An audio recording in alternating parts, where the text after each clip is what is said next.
Hello there! Welcome back to Doing It with Jason. I'm Jason, and today I'm going to show you how to make this Halloween Poke-a-Pumpkin.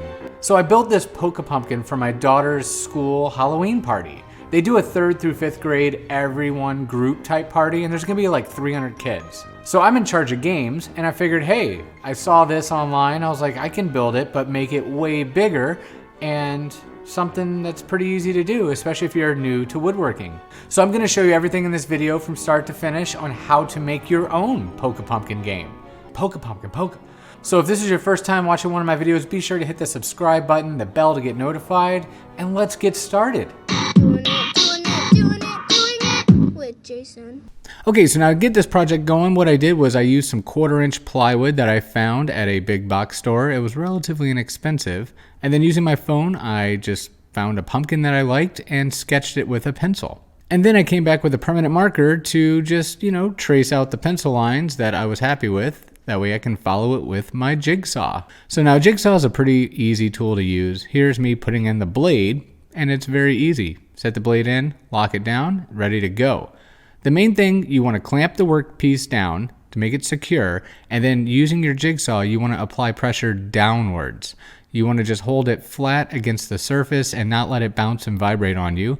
Take your time, don't rush the cut, and it should be pretty easy. Just be sure to keep your fingers away from the blade, underneath the project and above. So now using the Jigsaw, I just went nice and slowly around the piece. If you go too fast with the Jigsaw, the blade tends to want to bend on you and you get an uneven cut. So slow and steady will win the race for this one.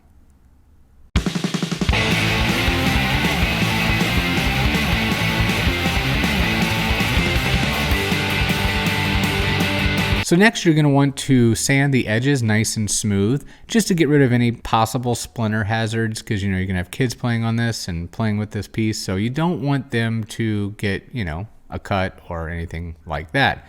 So just nice and easily with your hand, go around the piece, sanding all the edges, and simple as that. Now this part is totally up to you. I went crazy on this and really wanted everything to line up and get as many cups in as I could, all while keeping enough strength in the plywood to hold it after I cut the holes. So I think I spaced them roughly 5 inches apart here and just went all over the place with it. Got my center, which is 2.5 inches, and boom, made a mark.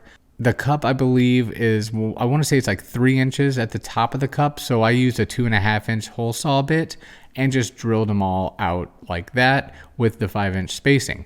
Now, if you do not have a hole saw this big, they could get pricey. I would suggest maybe if you have a plumber friend, they usually always have these available, or you can even just use the Jigsaw and cut out your circles with that.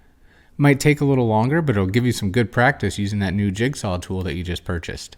So if you're using the hole saw like I'm using, be sure to pop out each piece as you're going, because you don't want them to build up in there and then, man, they all get stuck and it's really painful to get them out. And now we are back to sanding again, doing the same thing by hand, just smoothing it out around the cutout circles just to keep it nice and splinter free. Now the cup fits perfect, nice and secure, happy with that.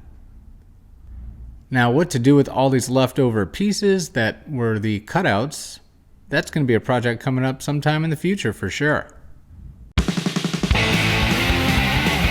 Okay, now for the base, you can do this multiple different ways. I decided to use some scrap 3/4 plywood and cut a dado in there with multiple passes of the blade. You can also use a skill or circular saw for this same thing, or you can just use something else and make a different stand or hang this on the wall, however you'd like to do it. But this, to me, came out really easy and really nice, and the piece just slips right in. So it's 1/4-inch plywood. I made the dado a little bit heavier than the actual plywood was, and it worked perfect, leaving it setting back at a nice little angle, and that keeps the weight like you see. And there you go. You could put the cup in there and you're ready to rock and roll. Kids won't get hurt. This thing shouldn't fall over, especially with that slight angle that it's on.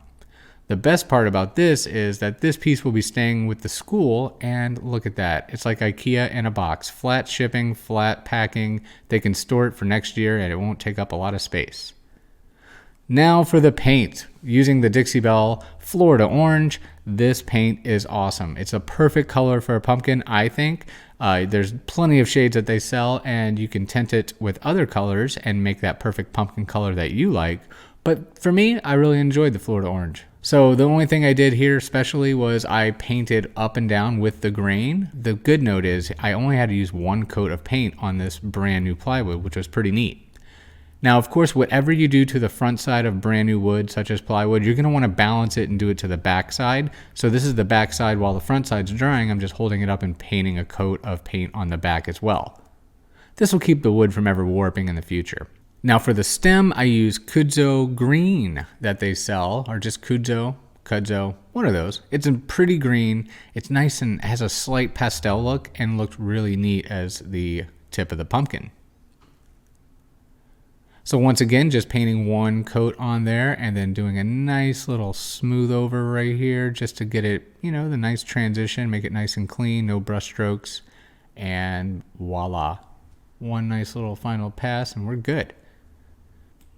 So now I thought this pumpkin can really use some shine, so I used the Dixie Belle clear coat and I used a gloss clear coat and put one coat of that on top of the Dixie Belle paint once it was dried, and it looks really cool. Now the last thing to do is just fill this thing up with cups and some little, that paper that you use for party gifts. I use that, cut it in fours, put them on the cup, set them in the hole, and let the kids go wild. So yeah, fill them up with candy, fill them up with whatever you would like, and have a good, safe, fun Halloween. See you next time.